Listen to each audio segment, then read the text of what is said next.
আসসালামু আলাইকুম ওয়া রাহমাতুল্লাহি ওয়া বারাকাতুহু। ইন্নাল হামদুলিল্লাহি রাব্বিল আলামিন ওয়া সলাতু ওয়াসসালামু আলা রাসূলিহিল কারীম। সুপ্রিয় দর্শক শ্রোতা, আপনাদের স্বাগত জানাচ্ছি পবিত্র মাহে রমজান উপলক্ষে চ্যানেল এস এর বিশেষ আয়োজন বরকতময় রমাদান এ অনুষ্ঠানে। পুরো অনুষ্ঠান জুড়ে আমি মুফতি মোহাম্মদ সিদ্দিকুর রহমান সরকার থাকব আপনাদের সাথে। দর্শক, এই অনুষ্ঠানে আমরা পবিত্র মাহে রমজান কেন্দ্রিক বিভিন্ন গুরুত্বপূর্ণ বিষয় নিয়ে আপনাদের সামনে উপস্থিত হয়ে থাকি। আজও তাই করেছি। আজ আমরা একটি নতুন বিষয় নিয়ে এসেছি, তা হলো ইফতারের গুরুত্ব ফজিলত নিয়ে। আর এই বিষয় নিয়ে আলোচনা করার জন্য যারা আজ আমাদের সাথে আপনাদেরকে আলোচনা করবেন, চলুন তাদের সাথে আমরা পরিচিত হয়ে নিই। আমার ডানে আছেন হজরত মাওলানা এস এম সদরুদ্দিন আজহারি, খতিব, আজিমপুর ছোট দায়রা শরীফ জামে মসজিদ, আজিমপুর, ঢাকা। আসসালামু আলাইকুম ওয়া রাহমাতুল্লাহি ওয়া বারাকাতুহু। আমাদের সাথে আরও আছেন হাফেজ হজরত মাওলানা মুহাম্মদ আল আমিন হুসাইন, খতিব, বদরুদ্দিন জামে মসজিদ, হারিকেন, গাজীপুর। আসসালামু আলাইকুম রহমতুল্লাহি ওয়া বারাকাতুহু। মোহতারাম, আপনারা কেমন আছেন? আলহামদুলিল্লাহ, আপনি ভালো আছেন? আলহামদুলিল্লাহ, আমি ভালো আছি। আলহামদুলিল্লাহ। প্রিয় দর্শক, আমরা বিজ্ঞ আলোচকদের সাথে পরিচিত হয়ে নিলাম। আল্লাহ সুবহানাহু ওয়া তাআলা তার বান্দার কষ্ট চান না, সেজন্য আল্লাহ বান্দাকে রোজার পরে পরিতৃপ্ত করার জন্য একটি সময় দিয়েছেন, তা হলো ইফতারের সময়। আর আমরা কখন ইফতার করব, ইফতারের সময়, ইফতার নিয়ে বিভিন্ন দিক নিয়ে আমরা আলোচনা শুনবো ইনশাআল্লাহ। আমি শুরুতে চলে যাব হজরত মাওলানা এস এম সদরুদ্দিন আজহারি, আপনার কাছে। ইফতার বলতে আমরা কি বুঝি, ইফতার আমরা কখন করব? জি, ধন্যবাদ মোহতারাম, অনেক সুন্দর প্রশ্ন করেছেন। রমজানের সাথে ইফতারটা খুব বেশি প্রয়োজনীয় এবং পরিচিত একটা শব্দ। মূলত আরাবিয়ান কান্ট্রিতে ইফতার প্রতি বছর প্রতিদিনে ইফতার শব্দটা ইউজ হয়। ইফতার শব্দটা ফুতুর থেকে বলা হয়। ইয়াতানাওয়াল তাআম খাফিফা আও আকলে খাফিফা, যেটাকে বলা হয় সামান্য হালকা যে খাবারটা খাওয়া হয়, এটাকে মূলত ইফতার বলা হয়ে থাকে। মূলত আরাবিয়ান কান্ট্রিতে আমরা যেটা দেখেছি, সকালবেলা যে নাস্তাটা করা হয় সেটাকে ইফতার বলা হয়ে থাকে, আর বিকেলবেলা হালকা যে নাস্তাটা করা হয় এটাকে ইফতার বলা হয়ে থাকে। মূলত ইফতার বলা হয় হালকা যে খাবারটা খাওয়া হয় বাড়ি খাবারের আগে, ওটাকে ইফতার হিসেবে নামকরণ করা হয়ে থাকে। তবে আমাদের দেশে বা রমজান মাসে সারা বিশ্বে ইফতার হিসেবে যেটা পরিচিত, সেটা হচ্ছে সারাদিন মানুষ কষ্ট করে রোজা রেখে না খেয়ে ইবাদত বন্দেগীতে কাটিয়ে দেওয়ার পরে দিনের শেষ ভাগে আনন্দ চিত্তে যে খাবারটা খায়, এটাকে ইফতার হিসেবে নামকরণ করা হয়ে থাকে। এই জন্য বলা হয়েছে লিসসাইমি ফারহাতান, রোজাদারের জন্য দুইটা খুশি, ফারহাতুন ইজা আফতার ওয়া ফারহাতুন ইজা লাকিয়া রাব্বাহু। প্রথম খুশি হচ্ছে রোজাদার ব্যক্তি যখন সারাদিন কষ্ট করে না খেয়ে রব্বুল আলামিনের সন্তুষ্টির জন্য উপবাস থেকে কোনো ধরনের খারাপি গুনাহ অন্যায় না করে সবগুলো থেকে বিরত রেখে সন্তুষ্ট চিত্তে বসে থাকে, নিজেকে অপেক্ষা করে নিজেকে আটকে রেখে সবগুলো থেকে নিজেকে বাঁচিয়ে রেখে ইবাদতের উদ্দেশ্যে ইখলাসের সাথে রব্বুল আলামিনের সন্তুষ্টির উদ্দেশ্যে দিনের শেষ ভাগে যখন আসে, তখন রব্বুল আলামিন যে বিধান করেছেন আমাদের জন্য রাসূল পাকের মাধ্যমে রোজার শেষে ইফতার করা খাওয়া, এই খাওয়াটার নামই হচ্ছে ইফতার। আর এই সময় ইফতার যখন করা হয় সারাদিনের কষ্টটা মানুষ ভোলা যায়, মুসলমান ভোলা যায়। এই জন্য বলা হয়েছে ইফতারের সময় একটা খুশি। কারণ অনেকগুলো ব্যাখ্যা রয়েছে, তার মধ্যে একটা ব্যাখ্যা হচ্ছে এরকম যে ইফতারের সময় সারাদিন কষ্ট করে না খেয়েছিল আর ইফতারের সময় একটু খাবে, এটা হচ্ছে তাদের জন্য আনন্দের বিষয়, এই জন্য ওরা খুশি। তবে হ্যাঁ, আরও একটা ব্যাখ্যা আছে, সেটা হচ্ছে রোজাদার ব্যক্তি ইফতারের সময় সারাদিন না খেয়ে ইফতারগুলো সামনে নিয়ে বসে আছে, খাচ্ছে না রব্বুল আলামিনের ভয়ে, ঘরের দিকে বারবার তাকাচ্ছে, টেলিভিশন অন করে বারবার রিমোট কন্ট্রোল শুধু বারবার ঘোরাচ্ছে চ্যানেলগুলো, কোন চ্যানেলে আজান দিচ্ছে, আজানের সময় কখন হচ্ছে, যে চ্যানেলটা অ্যাপ্রোপ্রিয়েট টাইমে আজান দেয় ওইটাকে সবাই ফলো করছে। এই যে এই সময়টা, এটা রাব্বুল আলামিনের নিকটে খুবই প্রিয়। এই সময় রাব্বুল আলামিন ফেরেশতাদেরকে ডাক দিয়ে বলেন, তোমরাই তো বলেছিলে দুনিয়াতে আদম সন্তানকে সৃষ্টি না করার জন্য, দেখো আমার এই বান্দাকে আমি সৃষ্টি করেছি, খলিফা আমি সৃষ্টি করেছি, তারা আমার ভয়ে ইফতার করছে না, খাচ্ছে না, ইবাদত করছে, সাক্ষী থেকো, তাদের জীবনের গুনাহগুলো ক্ষমা করে দিল। সুবহানাল্লাহ। আমি তন্ময় চিত্তে আপনার আলোচনা শুনছিলাম, আপনি খুব চমৎকার আলোচনা করছেন মোহতারাম। আমি চলে যাব হাফেজ হযরত মাওলানা আলেম হোসেন, আপনার কাছে। এই যে ইফতারটা আমরা কখন করব, কোন সময় করা সুন্নাহ, বা আমরা অনেকে এইটাকে বিলম্ব করে করা যাবে কিনা? আলহামদুলিল্লাহ, আলহামদুলিল্লাহ, আপনাকে অসংখ্য ধন্যবাদ। মাহে রমজানের ইফতার সম্পর্কে একটা গুরুত্বপূর্ণ আয়োজনে আজকে আমরা আসতে পেরেছি। ইফতার করার গুরুত্বপূর্ণ সময় হচ্ছে সূর্য যখন ডুবে যাচ্ছে, সূর্য অস্তমিত হওয়ার পরেই। আল্লাহ রাসূল সাল্লাল্লাহু তাআলা আলাইহি ওয়াসাল্লাম বলেন, তোমরা নিরাপদ থাকবে ততদিন পর্যন্ত যতদিন পর্যন্ত তোমরা তাড়াতাড়ি ইফতার করবে। অর্থাৎ আল্লাহ রাসূল সাল্লাল্লাহু তাআলা আলাইহি ওয়াসাল্লাম মুমিনদেরকে উৎসাহিত করছেন, ইফতার থেকে তোমরা ফৌত হয়ে যাও তাড়াতাড়ি করে, যাতে করে আমরা ইফতারটা করলে দেখা গেছে যে আমরা এই রোজাটার ইম্পর্টেন্সই, রোজার গুরুত্বটা উদ্ভাবন করতে পারবো। এবং আল্লাহ রাসূল সাল্লাল্লাহু তাআলা আলাইহি ওয়াসাল্লাম বুঝাইলেন যে ইফতারের সময়টা অন্য দিক দিয়ে বেশি ইম্পর্টেন্ট এই জন্য যে আল্লাহ পাক রব্বুল আলামিনের বান্দাগণ যখন সারা দিন রোজা রাখে, রোজা রাখার পরে ইফতারের পূর্বে যখন তারা ইফতারটা সামনে নিয়ে আল্লাহ পাক রব্বুল আলামিনের সামনে বসে, তখন আল্লাহ তাদের দিকে অবাক হয়ে তাকিয়ে বলতে থাকেন, ফেরেশতারা দেখো আমার বান্দা খাচ্ছে না, কিন্তু ইফতারকে সামনে নিয়ে বসে রয়েছে, সে আমাকে কত মহব্বত করে, কত ভালোবাসে। এটা আল্লাহ পাক রব্বুল আলামিন দেখে তখন ফেরেশতাদেরকে, যেটা আমাদের হযরত একটু আগেই বললেন, যে ফেরেশতাদেরকে সাক্ষী রেখে বলে, তোমরা তো বলেছিলে তারা আমাকে মানবে না, ইবাদত করবে না, কিন্তু দেখো তারা আমার ভয়ে এখনো খাচ্ছে না, অথচ খাদ্য তাদের সামনে হাজির। তো আল্লাহ রাসূল সাল্লাল্লাহু তাআলা আলাইহি ওয়াসাল্লাম বললেন, এরপরে যখন আল্লাহর পক্ষ থেকে একটা হুকুম হয়ে যায়, অর্থাৎ আজান হয়ে যায় যে এখন তোমরা ইফতার করতে পারো, তখন যাতে তোমরা আল্লাহর হুকুমটাও পালন করে ফেলো, সাথে সাথে ইফতার করে ফেলো, কোনো রকমের বিলম্ব করো না, এটা তোমাদের জন্য নিরাপত্তা আনবে, তোমাদেরকে নিরাপদ রাখবে। চমৎকার বলছেন আপনি মুফতি সদরুদ্দিন আজহারী সাহেব। এই যে ইফতার, এই ইফতার কি আমরা কখন করাটা সুন্নাহ, তাড়াতাড়ি নাকি বিলম্বে, বা সকল নবীদের সুন্নাহ কি ছিল? এখানে অনেকগুলো হাদিস রয়েছে, সব হাদিসগুলো থেকে সহিহ হাদিস যেটা, সেখানে বলা হয়েছে আম্বিয়ে কারামের সুন্নত, সকল নবীদের যে সুন্নত, সেটা হচ্ছে তিনটা বিষয়, ওনাদের এই বিষয়ে সুন্নত। একটা হচ্ছে তাজিলুল ইফতার, তাজিলুল ইফতার, ইফতারটা একটু মানে সমস্ত তাড়াতাড়ি করা। নবীদের তিনটা সুন্নাহ, তিনটা অর্থাৎ সুন্নাত, তিনটা বৈশিষ্ট্য। তিনটা বৈশিষ্ট্য। এর ভিতরে একটা হচ্ছে সালাসুন ইফতারটা সালাসুন মিন আখলাকিল আম্বিয়া, আম্বিয়া, সমস্ত নবীদের বৈশিষ্ট্য বা খাসিয়ত তিনটা। এর ভিতরে একটা হচ্ছে তাজিলুল ইফতার, ইফতারটা তাড়াতাড়ি করা, বিলম্ব করা যাবে না। সমস্ত নবীদের এটা হলো একটা আখলাক বৈশিষ্ট্য, বা ওনারা এটা পছন্দ করতেন সবচেয়ে বেশি। এটা যেহেতু নবী, সকল নবীগণ পছন্দ করতেন, মুসলমান হিসেবে আমাদেরকে এটাই পছন্দ করতে হবে। আবার দ্বিতীয় নম্বর হচ্ছে আপনার তাখিরুস সুহুর, তাখিরুস সুহুর, আমরা সেহরি যখন খাবো তখন বিলম্বে খাবো। আর বিশেষ করে যে বিষয়টা এখানে আমরা দেখি, তাজিল করতে গিয়ে আবার এমন তাজিলও করব না যে আজান না দিতেই আমরা খেয়ে ফেলবো, সেটা করা যাবে, এটা আবার করা যাবে, সাথে সাথে খাবো। জি। এবং তিন নম্বর কি বললেন? তিন নম্বর যেটা, সেটা হচ্ছে আমরা নামাজের মধ্যে এক হাতের উপরে আরেক হাত বেঁধে, আল কাফান তাহতাস সুরা, নাভির নিচে হাত রেখে এক হাতের উপর আরেক হাত রেখে, ওয়াদাল কাফি আলাল কাফি তাহতাস সুরা, অর্থাৎ কবজির উপর আমরা হাত বেঁধে আমরা হাতটাকে নাভির নিচে বাঁধবো। এটা হচ্ছে আম্বিয়া কেরামের সুন্নাত। মুফতি আলামিন হোসেন, এই যে ইফতার, আমাদের আশেপাশে অনেক লোক আছে গরিব অসহায়, যারা মানে ওই পরিমাণের ইফতার কিনতে পারেন না বা ইফতার করতে পারেন না, ওই লোকদেরকে ইফতার করানো যাবে কিনা, বা করালে কি পরিমাণ সওয়াব হবে? আসলে মাহে রমজানের প্রত্যেকটা ইবাদতই তাকওয়াপূর্ণ একটা ইবাদত, যেটা আল্লাহ পাক রব্বুল আলামিন সূরা বাকারার 183 নম্বর আয়াতের মধ্যে বলেছে, আমি তো রোজা ফরজ করেছি এজন্য যাতে তোমরা তাকওয়াবান হতে পারো। তো তাকওয়াবান লোকদের বৈশিষ্ট্যই হচ্ছে সে নিজে খাবে এবং অপরকে খাওয়াবে। তো তাকওয়াবান এই ইফতারের সময়টাতে আল্লাহ রাসূল সাল্লাল্লাহু আলাইহি ওয়াসাল্লাম থেকে যে হাদিস শরীফটা ইফতারে উদ্বুদ্ধকরণ সম্পর্কে এসেছে, সেখানে আল্লাহ রাসূল সাল্লাল্লাহু আলাইহি ওয়াসাল্লাম বলেছেন, তোমরা যখন কোনো রোজাদারকে ইফতার করাবে, সেই ইফতার করার বিনিময়ে তুমি সেই রোজাদারের সমপরিমাণ সোয়াবের মালিক হতে পারবে। সুবহানাল্লাহ। এতে করে সেই রোজাদারের সোয়াবেরও কোনো কমতি হবে না। সুবহানাল্লাহ।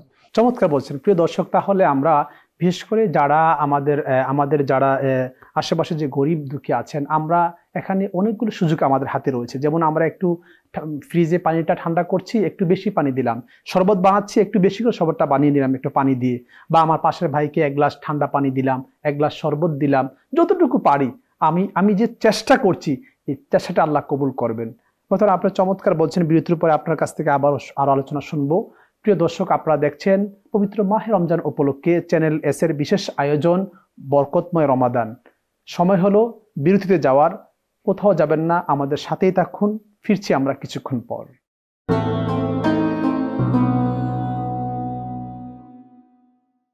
আলহামদুলিল্লাহ, বিরতির পর ফিরে আসলাম পবিত্র মাহে রমজান উপলক্ষে চ্যানেল এসের বিশেষ আয়োজন বরকতময় রমাদান নিয়ে অনুষ্ঠানে। এতক্ষণ ধরে আমাদের সাথে থাকার জন্য আপনাদের অনেক অনেক মোবারকবাদ জ্ঞাপন করছি। প্রিয় দর্শক, আমরা বিরতির পূর্বে খুব চমৎকার আলোচনা শুনছিলাম মুফতি হযরত মাওলানা আলামিন হোসেন আপনার কাছ থেকে। আপনি বলছিলেন যে আমরা যারা গরিব দুঃখী যাদের আছে তাদেরকে যদি আমরা ইফতার করাই তাহলে আল্লাহ আমাদেরকে রোজার সওয়াব দান করবেন, এতে তাদের সওয়াবের কোনো কমতি। এই যে গরিব যারা আছেন, আমাদের যারা সামর্থ্য নেই, আমরা কিভাবে এই গরিবদেরকে ইফতার করাতে পারি? আলহামদুলিল্লাহ, গরিব অসহায় আমাদের আশেপাশে অনেকেই আছে, কারণ রোজা প্রত্যেকটা মানুষের উপরেই কিন্তু ফরজ। এতে ধনী আর গরিব কোনো পার্থক্য নাই, প্রত্যেককে রোজা রাখতে হয়। তো রোজা রাখতে হলে দুইটা জিনিস চলে আসে, একটা হচ্ছে সাহারি আর একটা হচ্ছে ইফতার। তো দুইটাই আমাদেরকে আহার করতে হয়। তো এতে করে দেখা গেছে যে আপনি আর আমি ইফতার করতে পারলেও অনেকে আছে অভাবী, তাদের কিন্তু সামর্থ্য থাকে না ইফতার করার মতো এরকম। তো এতে করে আমি প্রতিবেশী হিসেবে আমার দায়িত্ব এবং কর্তব্য হচ্ছে ন্যূনতম আমার সামর্থ্যের মধ্যে 1 কেজি ছোলা বুট হলেও ঘরে ঘরে পৌঁছে দেওয়া, 1 কেজি চিনি, আখের গুড় হতে পারে, এইভাবে যদি আমরা তাকে, যাতে করে এটা দিয়ে সুন্দরভাবে 1 গ্লাস ঠান্ডা পানিও যাতে আমার প্রতিবেশী ইফতারটা করতে পারে। তো তার ফ্রিজ নেই, আমার ফ্রিজ আছে, আমার ফ্রিজ আছে। বিশেষ করে গ্রাম অঞ্চলে এখন সব ঘরে এখনো ফ্রিজ নেই। আমার 1 বোতল পানি আমি ঠান্ডা করে রাখলাম আমার একজন গরিব প্রতিবেশীর জন্য, যাকে আমি ইফতারের আগে পৌঁছিয়ে দিলাম। যেটা বিশেষ করে আরব কান্ট্রির মধ্যে দেখা যায় ইফতারের পূর্ব মুহূর্তে মানুষগুলিকে তারা ইনভাইট করে দাওয়াত দিয়ে নিজের বাড়িতে নিয়ে যায় ইফতার করানোর জন্য। অর্থাৎ ইফতারের গুরুত্বটা এত বেশি ইম্পর্টেন্ট। অর্থাৎ আমার যতটুকু সামর্থ্য রয়েছে, এই সামর্থ্যের মধ্যে আমার প্রতিবেশীদেরকে আমি ইফতারের জন্য উপঢৌকন কিনে দিতে পারি, যেই সমস্ত উপঢৌকন দিয়ে তারা সুন্দরভাবে তৃপ্তি সহকারে ইফতারটা করতে পারে। সেটা আমার যতটুকু অ্যাবিলিটির উপর নির্ভর করে। যেরকমভাবে আল্লাহ রসুল বললেন, তোমার যদি খুরমা পরিমাণ সামর্থ্য থাকে তবে সেটা দিয়ে তুমি ইফতার করাও, একটা খেজুর দাও, তারপরেও তুমি এটা থেকে মাহরুম থেকো না। তোমার সামর্থ্য নাই তাকে ভালো করে ইফতার করানোর, কিন্তু তোমার রয়েছে একটা খুরমা পরিমাণ অন্তর দেখেন, সেই অন্তর দিয়ে তুমি যদি খুরমা পরিমাণ জিনিসটা দিয়েও মানুষকে তৃপ্তি সহকারে ইফতার করাও, সেটাও আল্লাহ মঞ্জুর করে নেবেন। চমৎকার বলছেন মোহতারাম এস.এম. সদরুদ্দিন আজহারি। আল্লাহ রাসূল সাল্লাল্লাহু আলাইহি ওয়াসাল্লাম তিনি তো রোজা রাখতেন খুব ভালোভাবে, কিন্তু আল্লাহ রাসূল রোজা রাখার পরে ইফতার করতেন কি দিয়ে, বা আল্লাহ রাসূলের ইফতারের সুন্নাহ কি ছিল? জি, ধন্যবাদ মোহতারাম। এটা আমাদের অনেক গুরুত্বপূর্ণ জানার বিষয়। রাসূল পাক সাল্লাল্লাহু আলাইহি ওয়াসাল্লামের ইফতারের পদ্ধতি কি ছিল বা কি দিয়ে ইফতার করতেন। হাদিসে পাকের মধ্যে এসেছে আল্লাহর হাবিব সাল্লাল্লাহু আলাইহি ওয়াসাল্লাম তিনি ইফতার করতেন বেরুতাবাতিন। এটা হচ্ছে ভেজা খেজুর যেগুলো, সেগুলো দিয়ে কাবলা ইউসাল্লি, আজান হচ্ছে সাথে সাথে ইফতার করতেন খেজুর দিয়ে, ভেজা খেজুর দিয়ে, তারপরে নামাজে যাইতেন।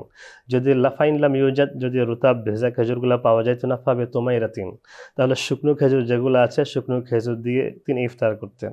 তাহলে লাস্টের অংশ বলা হয়েছে ফাইন লাম ইউজাদ, যদি সেটাও যদি পাওয়া না যেত তাহলে হাসা আও হাসাওয়া তিম্মা মিনাল মা, অর্থাৎ 1 ডোক বা 2 ডোক, 1 গ্লাস 2 গ্লাস এরকম পানি পান করে রাসূল পাক সাল্লাল্লাহু আলাইহি ওয়াসাল্লাম ইফতার করতেন। রাসূল পাক সাল্লাল্লাহু আলাইহি ওয়াসাল্লামের আরেকটা রোজা ছিল যেটার নাম হচ্ছে সোমে বেসাল, যে রোজা রাসূল পাক সাল্লাল্লাহু আলাইহি ওয়াসাল্লাম রাখতেন ইফতার এবং সেহরি ব্যতীত। আল্লাহ হাবিব সাল্লাল্লাহু আলাইহি ওয়াসাল্লাম যখন এই রোজাটা শুরু করেছেন, সাহাবায়ে কেরাম ওনার দেখে আল্লাহ হাবিবের দেখে রোজা রাখা শুরু করলেন। তো রাসূল পাক সাল্লাল্লাহু আলাইহি ওয়াসাল্লাম দেখলেন সাহাবায়ে কেরাম এইভাবে রোজা রাখার কারণে দুর্বল হয়ে যাচ্ছেন, কাজ করতে পারছেন না। জিজ্ঞাসা করলেন সাহাবায়ে কেরামকে, তোমাদের কি হয়েছে, মা আলাকুম, তোমরা কেন এরকম দুর্বল হয়ে যাচ্ছ, কারণ কি? তখন সাহাবায়ে কেরাম বললেন, ইয়া রাসূলুল্লাহ, ইয়া হাবিবাল্লাহ, আমরা আপনাকে অনুসরণ করছি। কিভাবে আমাকে অনুসরণ করছো? ইয়া রাসূলুল্লাহ, ইয়া হাবিবাল্লাহ, আপনিও রোজা রেখেছেন মিন গায়রি ইফতারিন ওয়া সুহুরিন, ইফতার সেহরি ব্যতীত আপনি রোজা রাখছেন, আমরাও ট্রাই করছি আপনার মতো ইফতার এবং সেহরি ব্যতীত রোজা রাখার জন্য। আর হাবিব সাল্লাল্লাহু আলাইহি ওয়াসাল্লাম তখন সাহাবায়ে কেরামদেরকে বললেন, আইয়ুকুম মিসলি ইউতিমুনি রাব্বি ওয়া ইয়াসকিনি, তোমরা কে আছো আমার মতো, আমার সাথে আমার মতো করে তোমরা ট্রাই করছো, অথচ আমার মতো তোমাদের মধ্যে কেউ নেই, কেউ আমার মতো না। ইউতিমুনি রাব্বি, রব্বুল আলামিন আমাকে খাওয়ান, ওয়া ইয়াসকিনি, রব্বুল আলামিন আমাকে পানাহার করান। সুতরাং আমি যদিও তোমরা দেখছো আমি খাচ্ছি না, বাস্তবিক পক্ষে যদিও আমি না দেখি, তোমরা না দেখো আমি খেতে, তারপরে রব্বুল আলামিন আমাকে খাওয়াচ্ছেন, আমাকে পান করাচ্ছেন। সুতরাং আমার মতো করে ট্রাই করতে যেও না, আমি তোমাদের মতো সাধারণ কোনো মানুষ না। চমৎকার বলছেন আপনি। এই যে আল্লাহ রাসূল বললেন যে আইয়ুকুম মিসলি, আমাদের মতো তুমি তোমাদের মাঝে কে আছো, কারণ আল্লাহ রাসূল বোঝালেন, অর্থাৎ আমার মতো তোমরা কেউ নও, কারণ আমি হচ্ছে আল্লাহর রাসূল, আল্লাহর রাসূল। তো এই কথা রহস্যটা আসলে কি? আসলে আল্লাহ পাক রব্বুল আলমিনের পেয়ারা হাবিব হচ্ছে সৃষ্টিগতভাবে, চারিত্রিকভাবে এবং বৈশিষ্ট্যের দিক দিয়ে সর্বগুণে মানুষের সমস্ত গুণ থেকে শ্রেষ্ঠ গুণের অধিকারী আল্লাহ রসুল সাল্লাল্লাহু তাআলা আলাইহি ওয়াসাল্লাম, এবং আল্লাহর প্রথম সৃষ্টি। সেটা আল্লাহ রসুল সাল্লাল্লাহু তাআলা আলাইহি ওয়াসাল্লামের একটা এই কথার দ্বারা অনেকগুলি বিষয় চলে আসে। সেটা হচ্ছে, আপনি যদি জ্ঞানের কথা চিন্তা করেন, জ্ঞানের দিক দিয়ে যদি বিবেচনা করতে পারেন, পৃথিবীর কোনো মানুষ আল্লাহ রসুলের জ্ঞানের সমতুল্য পরিমাণ হবে না। এবং আল্লাহ রসুল সাল্লাল্লাহু তাআলা আলাইহি ওয়াসাল্লামের দৈহিক বিষয়গুলি যদি আপনি আনতে যান, সেক্ষেত্রে দেখা গেছে আপনার আর আমার ঘামের মধ্যে দুর্গন্ধ রয়েছে, অথচ আল্লাহ রসুলের ঘাম মোবারকের মধ্যে মিশক আম্বর ছড়িয়ে থাকে, সাহাবাগণ ওনার ঘাম মোবারক শরীরে মাখতেন। তাহলে দেখা গেছে শরীর দৈহিক গঠনের দিক দিয়ে শরীরের সাথেও আমাদের রসুল সাল্লাল্লাহু আলাইহি ওয়াসাল্লামের তুলনা চলে না। মুহতারাম, আপনি চমৎকার বলছেন। এই যে আমরা যে ইফতারের যে পূর্ব মুহূর্তটা আল্লাহর কাছে, এখানে এটা দোয়া করার, দোয়া কবুলের একটি সময়। এমনিতে তো আসরের পর মাগরিবের পূর্বক্ষণে দোয়া কবুল হয়। এখন এই সময়টাতে আমরা অনেক সময় ইফতার মাহফিল দেই, দেখা যাচ্ছে ওখানে ইফতার করাচ্ছে, আমরা মানুষকে ইফতার নষ্ট হচ্ছে বা আমরা মানুষকে দেখানোর জন্য কাজটা করতেছি, ওই ইফতারটা কতটুকু গ্রহণযোগ্য ইসলামে? আলহামদুলিল্লাহ, চমৎকার একটি এবং যুগ উপযোগী, সময় উপযোগী একটা প্রশ্ন। এটা আমরা আমাদের সামাজিকভাবে বিভিন্ন সময় আমরা দেখতে পাই যে সামাজিকভাবে, সাংগঠনিকভাবে এবং পারিবারিকভাবে এই ইফতার মাহফিলগুলি আমাদের সমাজের মধ্যে হচ্ছে। আলহামদুলিল্লাহ, চমৎকার একটি আয়োজন। কেননা আল্লাহ রাসূল সাল্লাল্লাহু তাআলা আলাইহি ওয়াসাল্লাম আমাদেরকে বলেছেন যে বান্দার, রোজাদার, বিশেষ করে রোজাদারের দোয়া কবুলের সবচেয়ে উত্তম সময়টা হচ্ছে ইফতারের পূর্ব মুহূর্তটা। তো এতে করে আপনি যদি একটা প্রতিষ্ঠানের একটা কর্ণধার হয়ে থাকেন, আপনি চাইবেন যে আপনার ব্যবসা প্রতিষ্ঠানটা দিন দিন উন্নতি তরক্কির দিকে চলে যাক। তো সেক্ষেত্রে আপনি দোয়াই একমাত্র উপায় হচ্ছে যেটা আল্লাহ পাক রব্বুল আলামিনের কাছ থেকে চেয়ে আপনি তরক্কির দিকে যেতে পারেন। তো আমরা যখন রোজাদারদেরকে একত্রিত করে আল্লাহ পাক রব্বুল আলামিনের দরবারে সেই দোয়াটা করব, আল্লাহ রসুলের হাদিস প্রমাণ করে যে রোজাদারদের দোয়াগুলি আল্লাহ ফিরিয়ে দেন না। এতে করে যে কোনো ওকেশনে, আমাদের মা বাবার মৃত্যুবার্ষিকী হতে পারে, আমাদের ফ্যামিলির যে কোনো ওকেশন হতে পারে, সেই সমস্ত ওকেশনে যদি আমরা ইফতার মাহফিলের মাধ্যমে রোজাদারদেরকে, এখানে দুইটা বিষয় চলে আসে। একটা তো যেটা আমরা আগে আলোচনা করেছি, ইফতার করানোর একটা ফজিলত পেয়ে যাচ্ছি, পাশাপাশি এই দোয়াটা ইসালে সোয়াব সমস্ত রোজাদারদেরকে নিয়ে দোয়া করার কারণে এই দোয়াটা কবুল হওয়ার পিছনে কোনো রকমের শর্ত থাকে না, অবশ্যই আল্লাহ মঞ্জুর করবেন। এই আকীদা আর বিশ্বাস থেকে যুগ যুগ ধরে ওলামায়ে আহলে সুন্নাহ এবং হক্কানি ওলামায়ে কেরামগণ এই ইফতার মাহফিলের প্রচলন করে আসছে। চমৎকার বলছেন আপনি মাওলানা সদরুদ্দিন আজহারী সাহেব। এই যে ইফতার আমরা করাচ্ছি, অনেকেই দেখা যাচ্ছে আপনার ইফতার করাচ্ছি, যে কেউ আমাকে বলবে যে আমি ইফতারি দিচ্ছি, অথবা ইফতার করানোর পরে আমরা অনেক সময় রাগে বলে ফেলে যাই, তোকে তো আমি অনেকদিন ইফতার করিয়েছি। এই যে খোঁটা দেওয়াটা বা এই জিনিসটা, এইটা করলে কি আর আমার সবটা থাকবে? অবশ্যই না। অনেক সুন্দর প্রশ্ন, ডাইরেক্ট উত্তর দিয়ে ফেলেছি। মূলত প্রতিটা কাজে, যেই কাজে আপনি করেন না, কোনো কাজের ভিতরে যদি লিল্লাহিয়াত না থাকে তাহলে কোনো কাজে কবুল হবে না। কেউ আমরা হজে যাচ্ছি, যদি আমি হজে যাই এই নিয়ত করে যে আমি দেশে আসার পরে মানুষ আমাকে হাজী সাহেব বললে সালাম দেবে, সম্মান করবে, হজ কবুল হবে না। জাকাত দিচ্ছি, যদি কেউ আমাকে বলবে এই নিয়তে যে আমাকে ধনী বলবে, আমাকে সম্মান করবে, আমার প্রতি সবাই ঋণী হয়ে যাবে, এই নিয়ত যদি কারো থাকে, তার জাকাত দেওয়াটাও আল্লাহর দরবারে কবুল হবে না। তেমনিভাবে ইফতারের বিষয়টাও এরকম। রাসূলুল্লাহ সাল্লাল্লাহু আলাইহি ওয়াসাল্লাম বলেছেন মানুষকে খাওয়ানোর জন্য সালাম মানুষকে খাওয়া এবং সালাম বেশি বেশি দাও। ইফতারটাও খাওয়ার ভিতরে চলে আসছে, হাদিসের অনেকগুলো আমলের ভিতরে কিন্তু ইফতার পার্টিটা চলে আসছে। কিন্তু খালেস নিয়ত থাকতে হবে, এখলাস থাকতে হবে। যদি এখলাস যদি না থাকে তাহলে আল্লাহর দরবারে কবুল হবে না। যেমনিভাবে আমরা বলি কোরবানির বিষয়ে রব্বুল আলামিনের যে হুকুমটা, রব্বুল আলামিন মানুষের রক্ত, এখানে আমরা বুঝতে পারি সেটা হলো যে আমরা ইফতার যখন করাবো শুধুমাত্র আল্লাহর সন্তুষ্টির জন্যই করাবো। ইফতার করানোর পরে আমি ভুলে যাবো কাউকে ইফতার করিয়েছি, এটা আমি আর স্মরণ রাখবো, তাহলে এটা আল্লাহ দরবার কবুল হবে। চমৎকার বলছেন। আপনাদের অসংখ্য মুবারকবাদ আমাদেরকে সময় দেওয়ার জন্য। আপনাকে অনেক ধন্যবাদ। প্রিয় দর্শক, মাহে রমজান আমলের মাস, মাহে রমজান কাদার মাস, গুনাহ জড়ানোর মাস, আল্লাহর প্রিয় বান্দা হওয়ার মাস। আর আল্লাহর প্রিয় বান্দা হওয়ার জন্য অন্যতম একটি গুরুত্বপূর্ণ মাধ্যম হলো কাউকে ইফতার করানো।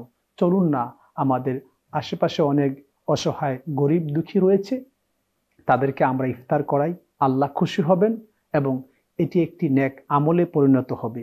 প্রিয় দর্শক, দেখতে দেখতে মাহে রমজান উপলক্ষে চ্যানেল এস এর বিশেষ আয়োজন বরকতময় রমাদান অনুষ্ঠানে একেবারে শেষ পর্যায়ে চলে এসেছি। আজ এখানে রাখছি, দেখা হবে আগামীকাল একই সময় একই অনুষ্ঠানে। সেই পর্যন্ত ভালো থাকবেন, সুস্থ থাকবেন, চ্যানেল এস এর সাথেই থাকবেন।